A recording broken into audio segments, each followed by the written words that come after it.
they're spoiled.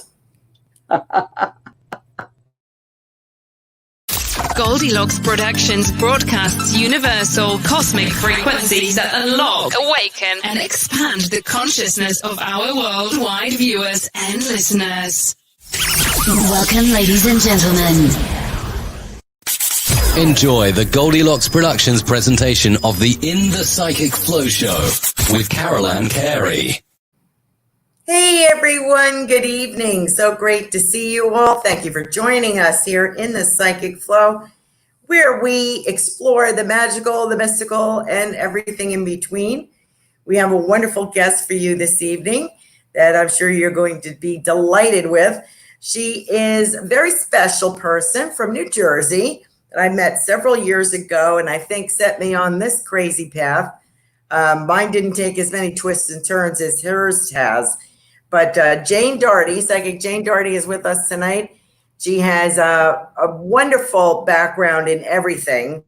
She was a skeptic, wrote a book called Awakening the Mystic Gift, where she went from skeptic to psychic. Very interesting tale. And it has many, many accolades and a lot of experience. She has been called one of the top 20 in the United States psychics by Dr. Hans Holzer. And also she had media coverage from everywhere: New York Times, CNN, New York Post, Fox Network. She's been on 200 radio shows. She had her own radio show. She was a co-host for 20 years. So I know she's working on another book, an ebook. So we're going to talk to her about that tonight heavily. And she is excellent at predicting the future, working with the police, criminal cases, a mail fraud case as well. Spirit and ghost investigator, TV star of Dead Tenants on TLC, which I absolutely loved. You are the leading authority on psychic experiences, Jane. If you catch her on Facebook at Janeddardy Psychic Medium, you will see she has toured ancient Egypt. She's run tours there, talking about exploration, archaeology, what's going on there, the pyramids, the whole bit. Also, you can see on Facebook Mystic Cafe. You can talk to Jane about her ancient crystal skulls, which she's quite fond of, actually. She's a guardian of one of the special skulls. She met with a shaman there, a shaman. That was correct, right? And the skull, is the skull called Nia? No, skull is called Maya. Oh, Maya. Okay. Skull is called Maya. So Janeddardy, thank you for joining us tonight. What have I forgotten? There are so many accolades. I've been to a seance with you. You were phenomenal. As a matter of fact, you did Harry Houdini. Yes. Seance. I mean, that is an honor. Yes. And very exciting. That's on your Facebook page. Let's see what else. You did a major mail fraud case. You've done murder cases, right? You were the president of the of the Jersey Society of Parapsychology, which provides research and support to this field. I think that you are probably a pioneer. Yes. And it's got to be 30 years now you've been doing this work, right? It's over 30 years. That's right. It's amazing. So, Jane, so talk to us about whatever you'd like to talk about. First, we're going to question you heavily about your new book. Your first book, Awakening the Mystic Gift, which is still available and fabulous. Your journey going from skeptic to psychic. What made you go there? What made you curious? What made me curious is at the time, I actually went to the mall to get a birthday gift for my sister, and I saw a psychic fair going on. And I just couldn't believe how many people were lined up to get a psychic reading. So after I got the gift, I decided to, okay, let me try this. And I got a reading with someone, and I actually walked away afterwards and saying, no way that this could be possible. And that psychic told me that I would be a famous psychic. And, I'd be divorced from my husband, all these things. And I just did not believe it. So what happened is it got me more curious because I was wanting to prove or disprove whether this ability was real or not. So it led me to over 150 psychics, trying to determine if it was real and how did it work and all of those things. I was a high school teacher, so I loved being able to explore.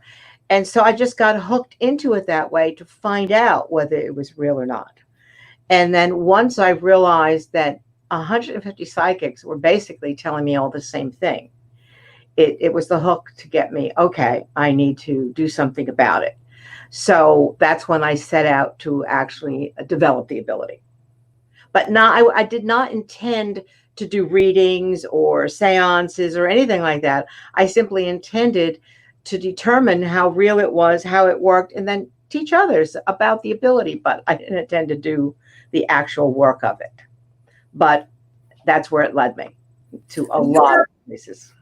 Your work and your experience has gone from being a psychic medium, doing seances, hypnosis, relaxation techniques, past life regression, the crystal skull. You've been in a movie with Christopher Atkins. Yes. You've been off Broadway. Yeah. You've met aliens. Yes, I have met aliens. Is there anything you haven't done? Looking back, I don't think so. I have been all over. The experiences I've had has been incredible. Sometimes my cousin, who was a county prosecutor, when he knows some of the things that have gone on, he'll say to me, I lived a charmed life. And I would say, yes, I agree, I have. I've even experienced psychic surgery. And that's not around right now. But when I was beginning, 30 years ago, that was a popular thing. It was something that people were exploring. And you really couldn't have them come here legally, or it couldn't be announced that you were actually going to go do this. So, but now you don't find it at all. But I did that out of curiosity too, to see what that was. And there was a whole different climate when you began. Yes, it was very different back then. You didn't have everything going on. I had to keep it in the closet, so to speak. You just didn't let people know you were exploring this ability. In fact, that's actually how I lost my marriage, because my husband could not understand what I was doing. I was a good Catholic girl, and he just didn't understand what in the world I was going. Neither did my mother and sister. They gave me a hard time in the beginning. Ultimately they accepted it. But in the beginning, the climate was so different. You couldn't talk about this. People made fun of you. They made jokes. Nobody took you seriously. Right. And it's really evolved. And I was, in a sense, a pioneer, because I did the first public ghost tours and seances in New Jersey. So yes, I saw you in the Amboys. Yes. At the Governor's Mansion, which is the first, correct me if I'm, the Propriety House. Yes. Which is the only still standing royal governor's property, yes. Right, of that mansion of that type in the United States. Yes. I believe there's one, but it's a creation in the where is it, in the Virginia area. It's an actual recreation, but not the actual one. Proprietary House is the actual standing one. And you have done investigations at Lizzie Borden's house in Massachusetts, correct? The Palace Hotel, San Francisco. Mm-hmm. The William Heath Davis home in San Diego. Yes. Propriety House, which I just mentioned. Let's see, where else? Spy House. The Spy House, that's it. And let's see, we mentioned the Governor's Mansion, but you've also done, when you went to these journeys, these spiritual, you were in Mexico with a shaman about the crystal skulls. You were in Egypt. Where else? Did I miss something? No, those were the two out of the country that I went to, as far as for the crystal skulls or for my ability. I've been, to Italy, but not for this work, just for my own pleasure. Now, in Jersey, you did an archaeological dig on the history of New Jersey. Were you present for that? Yes, I did an archaeological dig in, I think it was like in the Middletown area. I'm not sure. Wow. It's so long ago. And what happened is this house was being moved, and they wanted a ghost investigation because there had been a lot of reports. So I went in, and you could barely walk in it. It was raised, that type of thing. But the archaeologist, then he couldn't find what he was looking for. So I went out to help him, and he thought, when my stomach actually is the spirits led me there. And when I got to this one section, he said, I've already looked there. I says, no. I said, you need to go 3 inches to the left. And sure enough, when he did that, he found what he was looking for. And it actually added to the history of New Jersey, because they found certain plates and things that they did not realize that this particular disease ever came to New Jersey.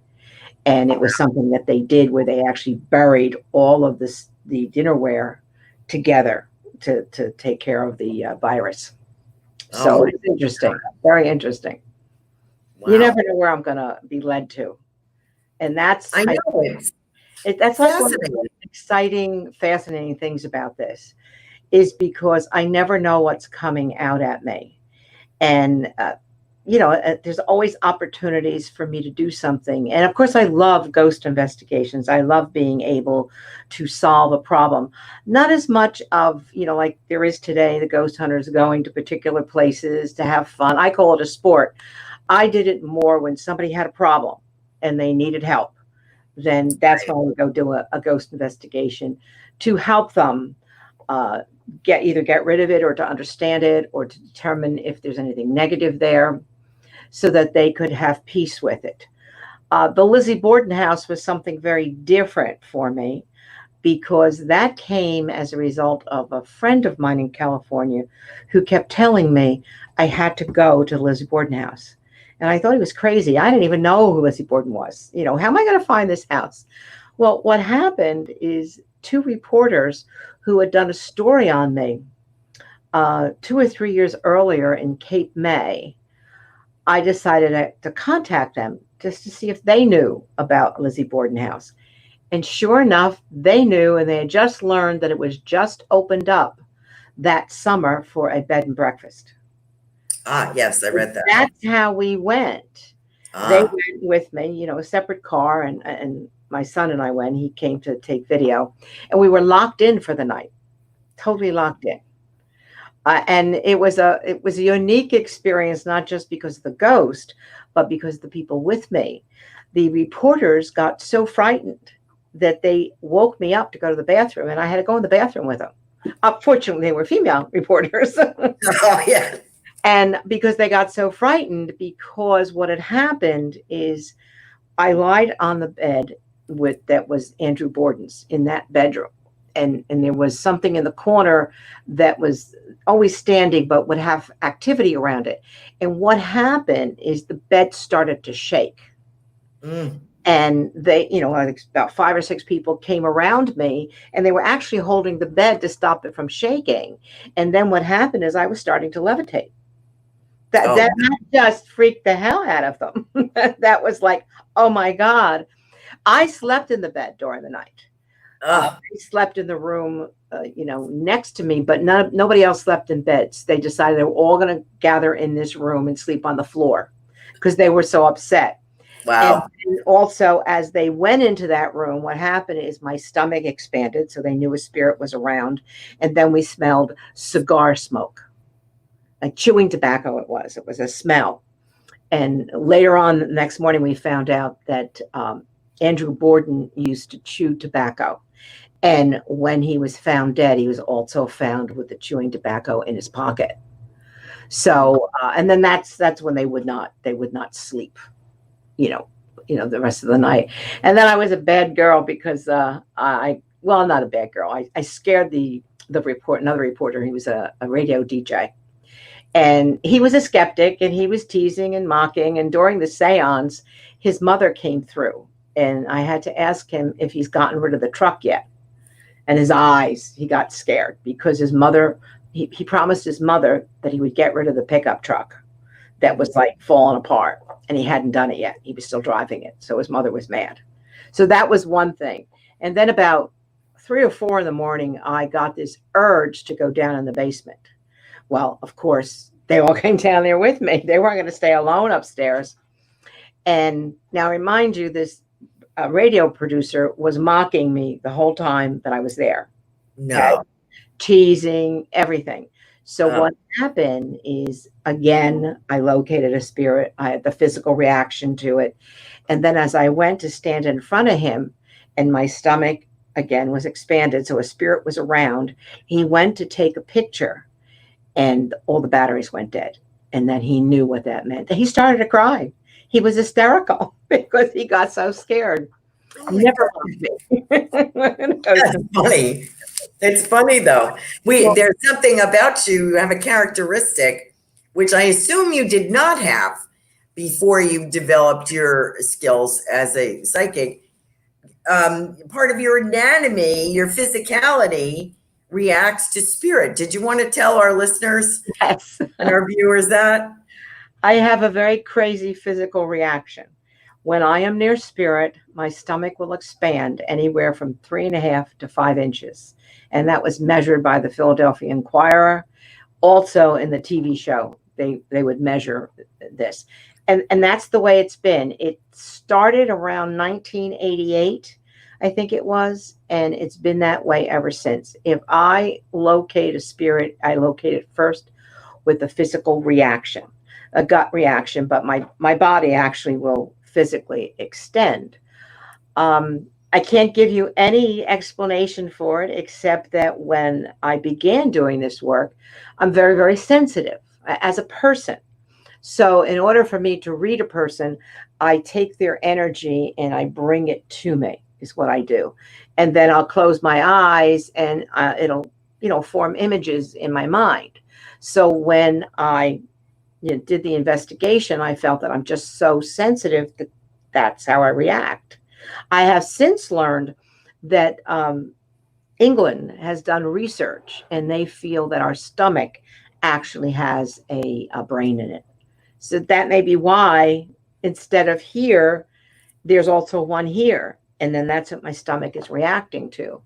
And it reacts in such a way that I can do a ghost investigation and determine whether it's a male, a female, or a child based on the way it grips me. So it's been a very reliable tool over the years. But of course, it's a funny tool. It's like, who would think, that something like that would happen? And actually, I don't know if I've ever heard of that happening to anyone else. No, you won't hear of it. Anybody. There's been nobody, because people have questioned me about that. And there's no one. Oh, there's one person that contacted me from England. And she said it doesn't happen exactly like she just gets a little kind of sensation. But you will physically see it expand. And I have seen it in person, and it actually does that. And it's quite bizarre, but yes, it is bizarre. No question about it. I think it is too. I've actually had medical doctors on my ghost tour examining me when my stomach was expanded. And what they think? Well, they felt that it felt almost as though when they put gas in a person during surgery. Oh, okay. How the stomach will expand. Mm-hmm. That and my medical doctor, who's actually operated on my stomach for a hernia, I asked him, is there any physical reason that this would happen to me? And he looked at me, he says, I don't know if I can tell you this in a straight face or not. And he said, no, there's no medical reason for it. That he does surgery on stomach. So he said, there's no reason for it. He says something does make your stomach expand. So I guess from that, I guess you can conclude, among other things, that you're definitely on the right path, right? After all that, yes, Well, it's led me to things too, like the archaeological dig. My stomach is what led me. I went to where the Hindenburg was. I can't think of the name of the place now, in New Jersey, and I had no idea where it was, and I directed the driver of the car exactly where to go based on what my stomach was telling me, and how my stomach would expand and go in this area and that, right to the location. So it's a very, very unusual physical reaction, but very reliable. When you, so it's almost like a pendulum kind of Yes. thing. When you were on the like archaeological dig, did you experience that as well? Yes. Okay, so that gives you direction. It gives you sex of a person, a spirit. It's very interesting. Some people, I guess, I kind of guess it's like a natural reaction to things, like the hair going up on the back of your neck, I guess. I don't know. It's just that, that part of me is very sensitive. And remember, years ago in ancient times, no one believed the third eye was here. They responded with a gut feeling, and they felt that their third eye was in the stomach. So, this third eye here is something new, but in ancient times, that's what they felt. It was in their gut is what they would listen to. So it is interesting, and it can happen to me. I will tell you a funny experience I had, and I was a speaker for the hypnosis conference in New Hampshire this one year. So I went. We were marooned because of a hurricane, so I couldn't drive home. We were stuck there. So I'm on the steps talking to a gentleman from California, and he was being flirtatious, and I was flirting back with him, never thinking that I was going to have my stomach expand. And he didn't know I was a psychic. He knew me as a hypnotist. And all of a sudden, my stomach expanded. I yelped. He looked at me. I'm looking as to why this is going on. I see two people taking an old gentleman up the steps. And I left the man. I went running to follow the old gentleman to see if my stomach was going to go out as I got near him. And it did. And what I learned is that he was in a house. He was asleep, and the water, there was a flood, and the water was piling up, and it woke him up. Then they had to go and rescue him. So had he not been rescued, he would have been harmed. So that's probably what happened, is the spirit that woke him up was still around him and protecting him as he was taken to a safe place. And that's why I reacted. Of course, it ended the flirtatiousness that was going on. Yeah. It was kind of a bizarre moment that I certainly didn't expect, but it was funny, and it can happen anywhere I am. I don't have to be looking for a ghost. If I'm having dinner someplace in an old place and a spirit comes by, it's going to happen. So it's kind of like you're on call.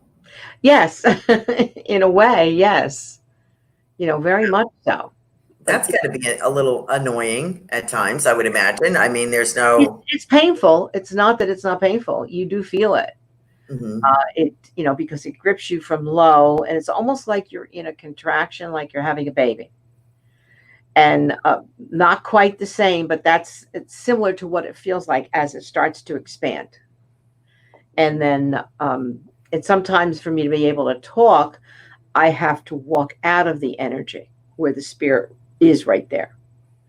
Because especially if it's a male and they're gripping me very hard, then I have to walk out of it so I could speak. So it's quite something.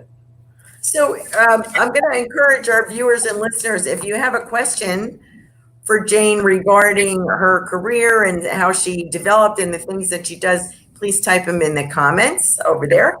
And Jane, also on your Facebook page, I noticed you do a weekly, you're doing a weekly video, right? On different topics. Yes. Because there's no way we can cover everything that Jane has done is doing currently. So I encourage you to look at Janeddardy Psychic Medium on Facebook. And you'll find some very interesting information, her whole bio and her spiritual journeys and her crystal skull. And what did you want to talk to us about today? What did you want to tell us? I don't know. I didn't think about that. I figured, okay, let's see what, they want to talk about. Let's see. What can I talk about? Let's talk about this new book.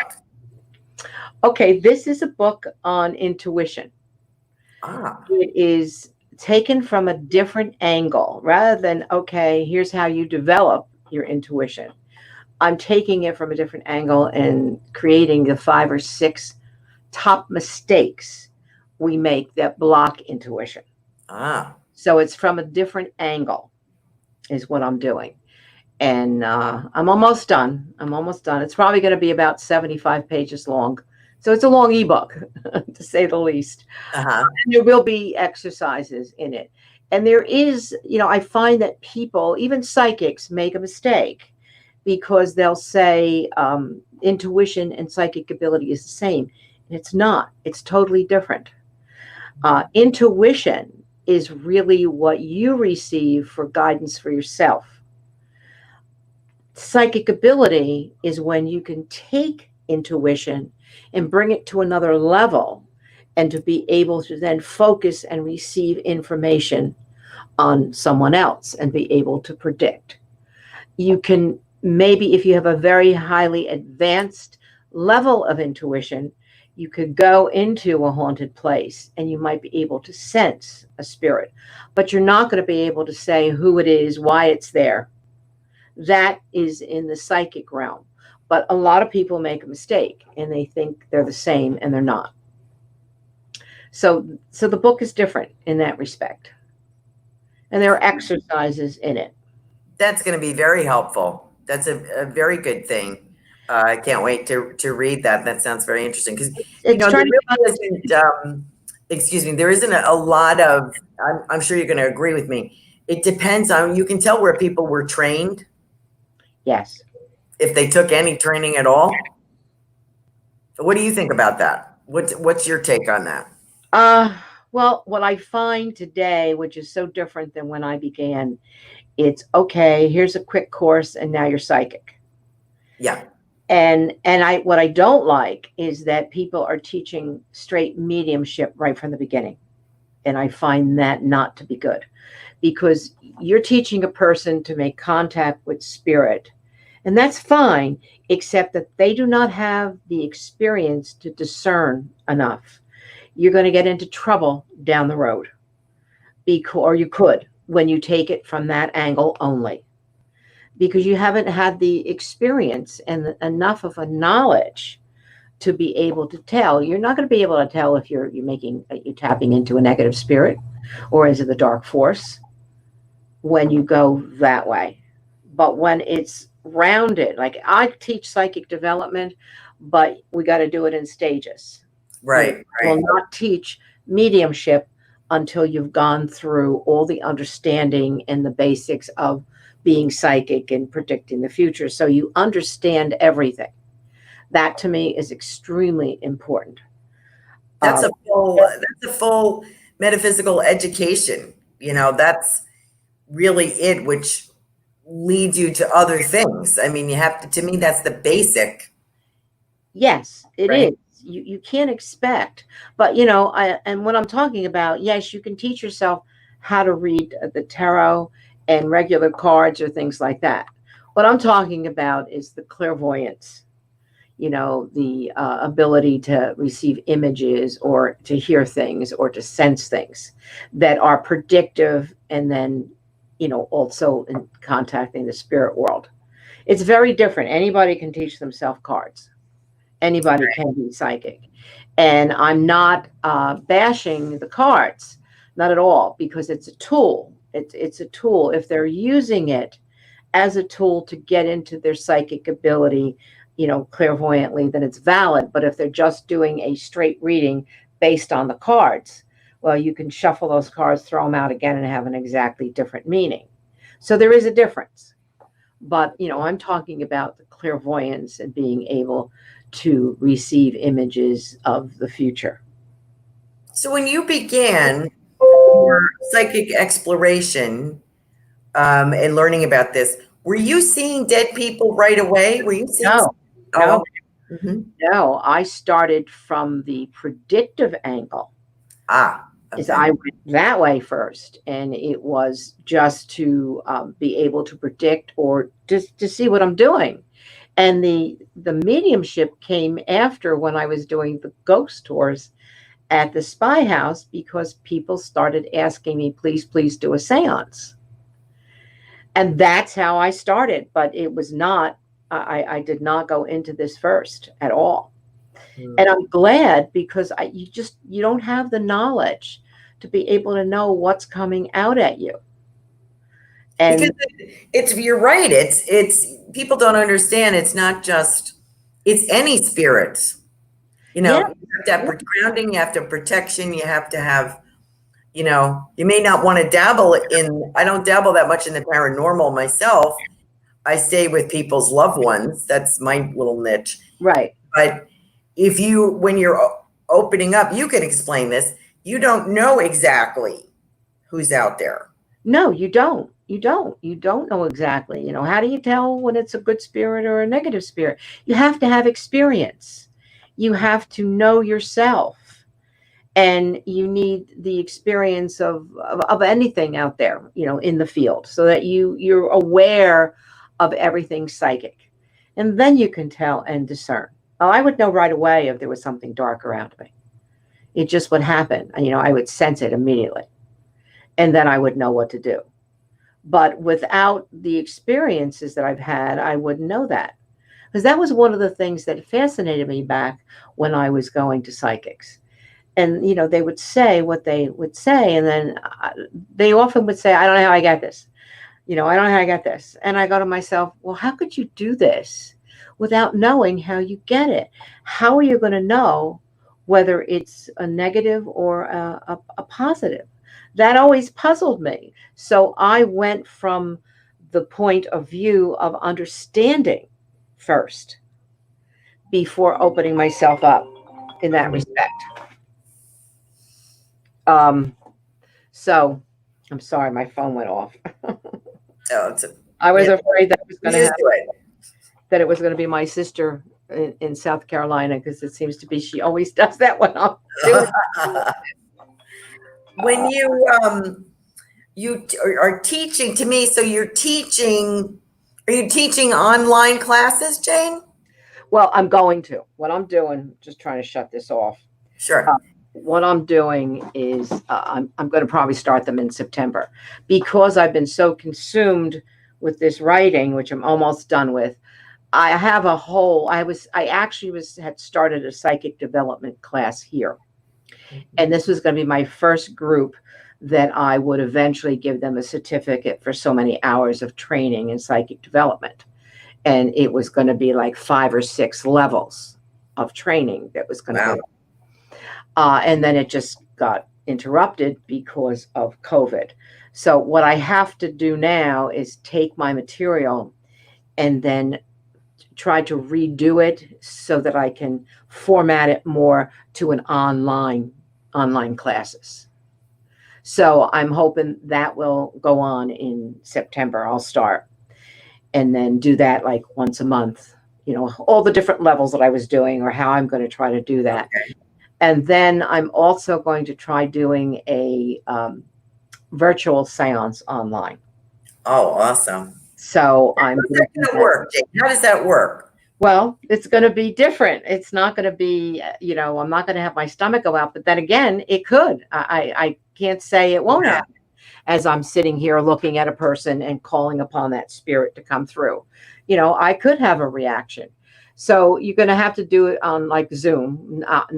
Obviously, we're not going to be in a circle holding hands, but I'm going to go through my whole procedure that I would normally do in a seance and explain and just see if there's any patterns that go on doing it on Zoom. And I'll probably limit it to just 10 people so that I can focus on each person in receiving a message or contacting their spirit loved one. but I'm going to do it exactly like I would do a seance, with the prayer, with everything that I do. How have you found, when you began, I'm sure everything was in person. This is new for a lot of us too. Your seances, your readings. We did phone. I'm sure you started with. That's how I started, with doing phone readings. That was about as technological as I got, really. But now, how does this impact your work? How do you feel about doing Zoom and doing those kind of things on the screen? I had a hard time initially on using a screen instead of a telephone. I'm okay with it. I haven't done Zoom yet, but I've been doing readings on FaceTime. Oh, okay. iPhone, and I've been doing readings on Skype, and I don't find a problem with it. I find it actually easy, and I didn't think I would. Like, I was going to get nervous, but no, I don't see any problem with it. It's just a matter of, focusing and not letting, that person in front of you interfere. Because I'm not looking directly at the person, I'm glancing, but like I receive with my eyes closed. So, and when I'm, doing the future, so I'm writing what I'm receiving. So I'm looking at the person that I'm writing down. I'm looking at the person I'm writing down, exactly as I would in an in-person reading. That's exactly the way I do it. So I haven't found any problem with it. And I think that my doing the Facebook Live for the past 7 months since the COVID hit, I think that has made me more comfortable. First couple, I was nervous, and I had to get my son in here for the technology to make sure I was doing it right. He was in here tonight too, making sure I was doing this. Yeah. But now I go on myself, so I'm more relaxed about it. And that was different because I'm used to being interviewed. Okay. Right. On TV, on a show, talk show, or on radio, the host is usually asking me questions. On Facebook, nobody's asking me questions, so I have to present something for almost an hour. So that's more difficult. However, I'm okay with it now because I research. I'm very stylistic that way. My major in college was public speaking, and English. So I learned the way you make a speech is you really need to have all those points in front of you, so that you don't get sidetracked. And so that's what I do. I research and I know what I'm going to talk about and the points I'm going to make that I want to make. And because there've been various topics I've done. They're not just on the psychic part. I did things on hypnosis and really on affirmations and positive thinking. I did a lot of things at the beginning, and now I'm starting to go more into the psychic, trying to keep people calm during the COVID, trying to help them understand how they could use visualization to heal or to protect themselves in ways so I was very focused on trying to calm people down in those topics. Now I can branch out and get more into the ghosts and the psychic part and things like that, or the spiritual part, spirituality, higher consciousness, things like that. But I don't have a problem with it. So I'm glad, which I thought I would go to. That's great. It's not everybody adjusts that well, and I just figured it's funny how spirit works there. No matter what you do there, that's so interesting. I had a request today for a bachelorette party. Oh. I'm not doing anything in person, and it'll probably be several months before I do it because I am at high risk. My son won't let me out of the house. Okay. But what this is she was requesting it by Skype. Ah. So I thought it was very innovative, a psychic party on Skype for this bachelorette party. And it turned out to be somebody, I guess, from years ago. I did a seance at her mother's house and she was present. So it's kind of neat. I'm looking forward to that because that is a neat way of being able to do it. You get a couple of friends together, you're comfortable with friends, just a small little group, and you still can have a psychic party, that way. It's great. It's really helping us actually in this. Yeah. I mean, it's a different way of doing things. I've always wanted to do the psychic development online. Yeah. But I needed help from my son. It's that type of thing. So now it's forcing me to do it. And the reason I wanted to do it online is because you reach more people. Because over the years, there's people out in California, there's people all over the country who would love to take a psychic development course. Right. But because I only did them in person, I couldn't do it. So now I can lend myself out there to be able to do more. And that's what I'm going to do. That's fabulous. I think it's great. That and a basic palmistry course. Because I think that would be a lot of fun. That's a fun thing. Yes. Past life workshop, things like this. That's great. Fun. Yes, I forgot to mention that you do that as well. You lead people in past life regression, discuss their past lives. And I think that's a very good healing tool as well. It's hypnosis, relaxation, past life. I think those things are very. And you even can do, and I knew people were doing this, but I hadn't done it until now, doing hypnosis online or doing hypnosis on the phone. Mm-hmm. Because you just have to hear, you just have to listen. And I'm putting a person in hypnosis that way. So it's kind of interesting what you really can do online. Yeah. That you would never think of before. And it makes you so global. I mean, it's true, we're all connected, and you can be global. You can be talking to people halfway around the world. So that's great. And it gets you out there. Talking about out there, let me ask you something else. There's one question I have to answer here. Is your event in September in Maplewood still on? Somebody's asking. Your live event. In Maplewood? Yeah. They said, do you have a live event in Maplewood? No, I don't have. Okay. Maybe they're reading something that happened 2 years ago. Oh, maybe. Because I did a show in Maplewood in September. So that's what they might be reading. Oh, okay. Because it was a lecture on spirits and then going into the audience to determine if a spirit was around someone and making a connection. Okay. Like a gallery. Other than that, I don't have anything. I'm supposed to do a seance at the Burlington prison November 7th, but I doubt whether I'm going to be doing it. Just because we don't know what's going to happen yet. Right. And I think that we have to get through the fall and the winter. We're going to have the flu and this return. So it could be really, really bad again. Right. What do you think? You did predictions. You originally started with predictions. What are you thinking? What's your impression about this COVID? Okay, my impression. Okay. Well, there's two ways of looking at this: how I think it really happened, or how I think it's going to go. How I think it happened, I really think that this was some sort of an attack. I think. Oh, definitely. That was my first reaction when I first heard about it in February.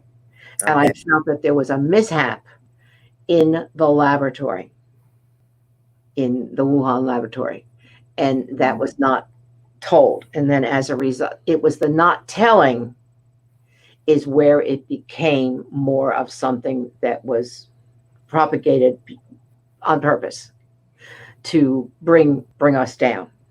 Okay. That was my first thing. I don't know if you keep up with all the research or not, but I do a lot of looking on sites on the internet. You can't get the news on the main news. You just can't. No. Yeah, and you don't always get it on cable either. I go and I find things on various sites that I read online. And the newest research that they've done is indicating that this is not, did not jump from animal to human, that it's coming from the laboratory. So I think down the road, we will find this out because the latest research is indicating that. So that's one. Two, I truly feel we will have a cure. We will have the therapeutics that are necessary and the vaccine. I'm more excited about the therapeutics right now. And yes, the vaccine, there's wonderful things going on that they have found in the steroid that can be given. And now there's a new one that can be given through the nebulizer that's finding that it's reducing deaths by more than 50%. That once they do that, they come off of, that death sentence type of thing.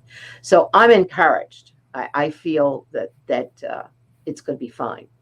And I judge it also by what my gut tells me. Like, I was able to maintain calmness throughout all of this and trying to make others calm. And the only reason I was able to do that is because psychically I felt that we would overcome this, that we would find what we need. And we just had to get through a period of it. And I think that, I just want to get through the winter. Yeah. Because we're going to have the flu at the same time. Right. I think I may have had it. I'm not sure. And I may go get a test. I got very, very sick at the very, very end of December. Yeah. And I went into stages where it got worse at the 10-day mark. Looking back, I had no appetite because nothing tasted right. It was like I lost my taste. And I had to have, I don't know how many steroids, 2 steroid shots, a week of steroids, 10 days of Levaquin, 3 weeks of the nebulizer 3 times a day. It was horrible. And I was weak. I couldn't walk up the steps. I would pull myself up. One night, I almost woke my son up and said, get an ambulance. And I was going to tell him where my will was. That's how bad I felt. Wow. So I suspect it's possible that I could have had it. They didn't check me for the flu. It was not the flu. I know it was not that. They said I had pneumonia, bronchitis, and inflammation in the head. And they said I was just filled with inflammation. And that's what COVID does. Yes. So, You're not the only one.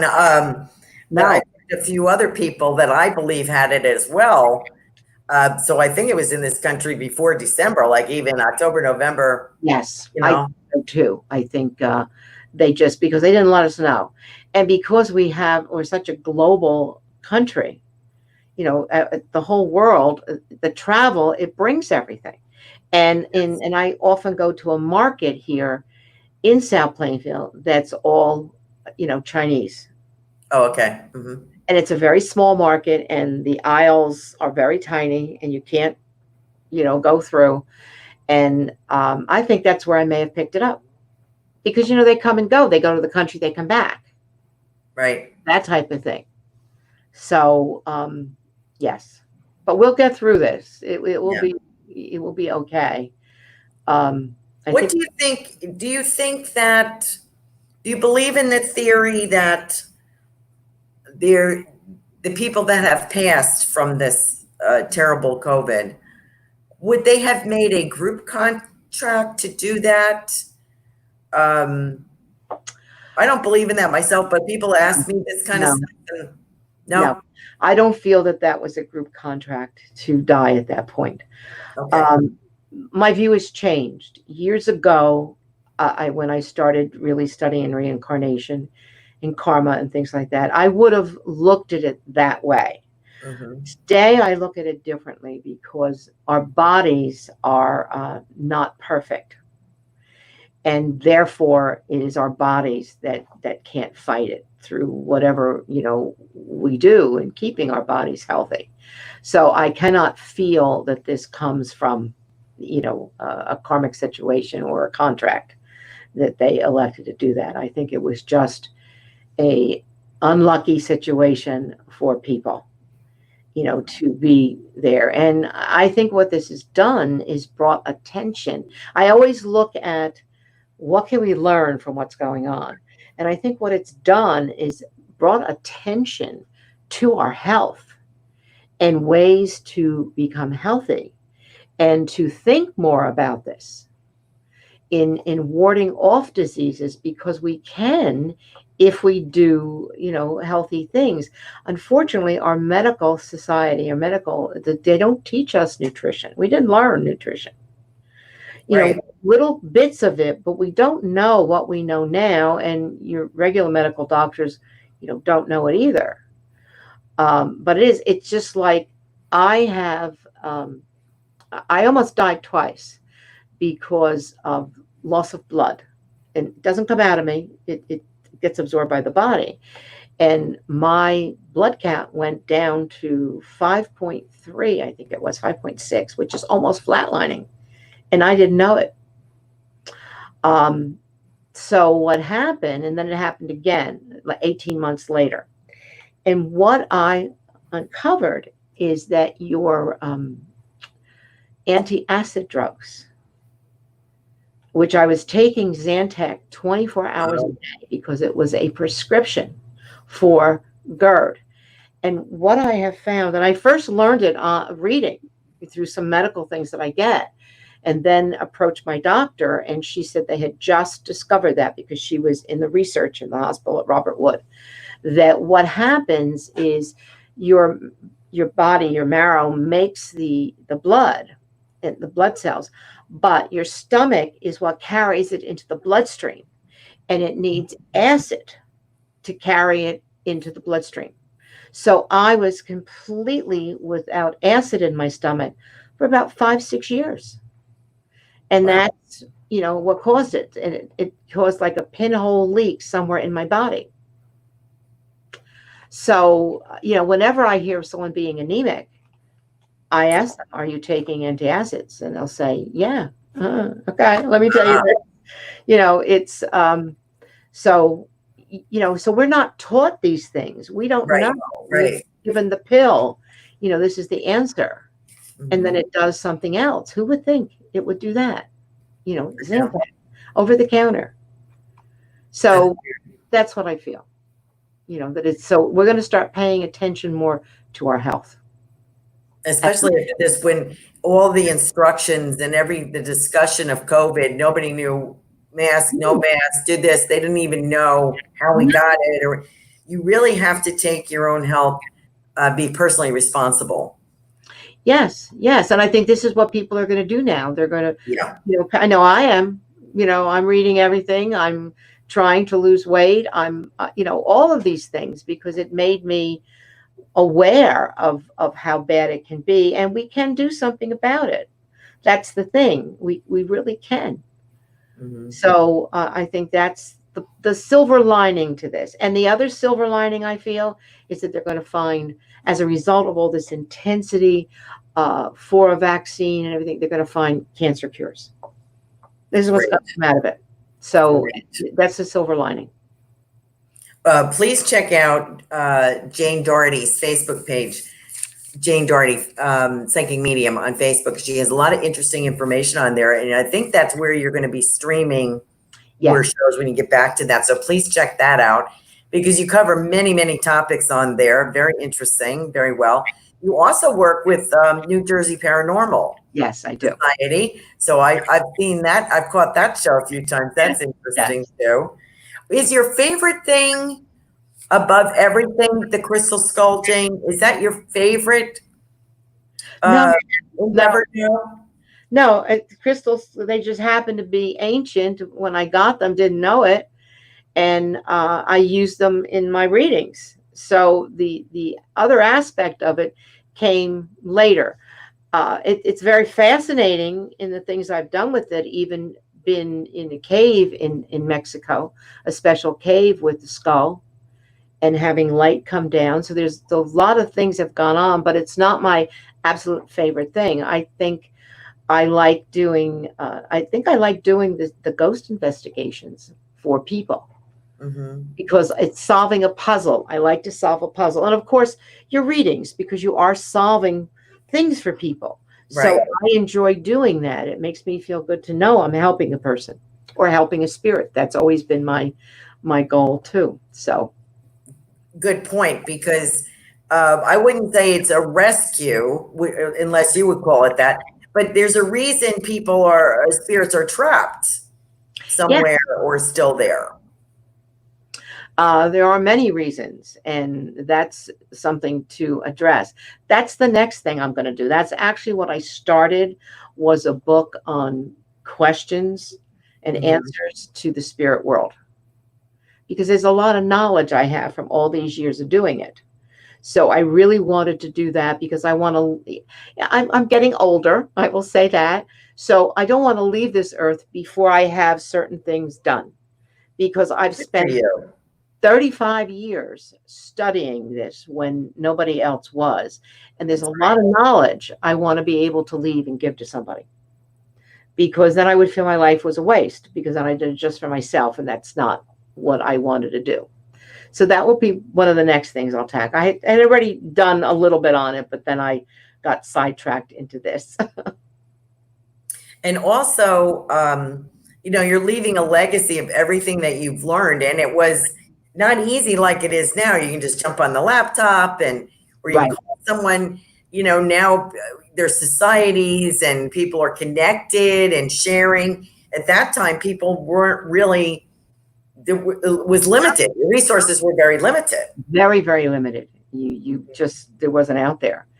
But as a result, I've learned I really understand psychic ability, and I understand the spirit world because of all the years of doing it and coming from this angle. When I do the book on the spirit world, it's not because I've read other books and no, everything I'm giving is purely from the knowledge that I have from the 35 years that I'm doing this. So I want to make sure that I'm able to give, because I disagree with some psychics and what they say. Yeah. I always disagree with Sylvia Brown when she said a spirit guide is never a family member. Totally disagree. Okay. Because over the years I have found on many occasions a loved one will come in and be a guide for a while. They get permission. Especially I find, let's say, grandparents with grandchildren. A grandparent will become a guide for a while to that grandchild. So there are things that, I disagree with. That was, and of course you've learned through personal experience, yes, which is the best way probably to learn. Let me also point out your website. It's just www.janeddardy.com. Yes. Go on there. You'll also find all of her information on there. Talk about your readings, Simone. We have a couple minutes left. When people book a reading with you, are you reading them psychically and their spirit loved one? And I'm doing both. Usually what I'm doing is I'm doing a psychic reading for the future. Then when we get to the question and answer part, their questions, if they want to take it into the spirit world, then I'll connect with someone for them. That's how I do it. I don't do it just straight mediumship. I've done a few of them that way in person, but doing it this way, I haven't done it, but I first do it that way. So we do it in the question and answer most of the time. And you're clairvoyant. Yes. What I do is I always say a prayer first before I do a reading. And what I'm doing is I'm actually writing. Whatever I'm receiving is I'm writing down. I'll get names that they're going to meet in the future, things like this. And then I'll give it to them, interpret it, and then they get to ask their questions. I think that one thing I do want to say, if I can get it in, is being psychic was worth it just for this one reason, because of saving a person's life at the time of 9/11. I had a client that would always come to me for readings, and she lost her job and she had a new one offered, and I begged, pleaded with her not to take it. And that's not my personality.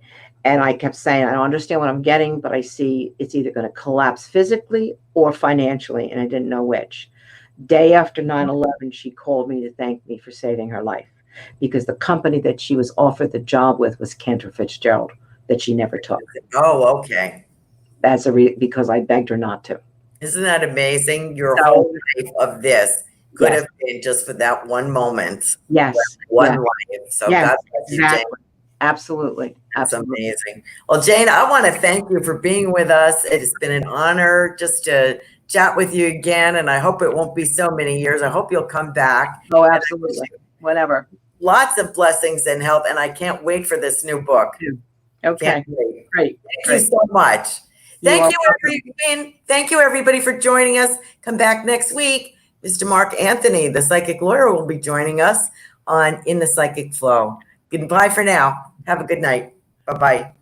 Become a Goldylocks Productions VIP patron. Receive exclusive access to live stream special and other epic perks. Join the Goldylocks Productions VIP community today.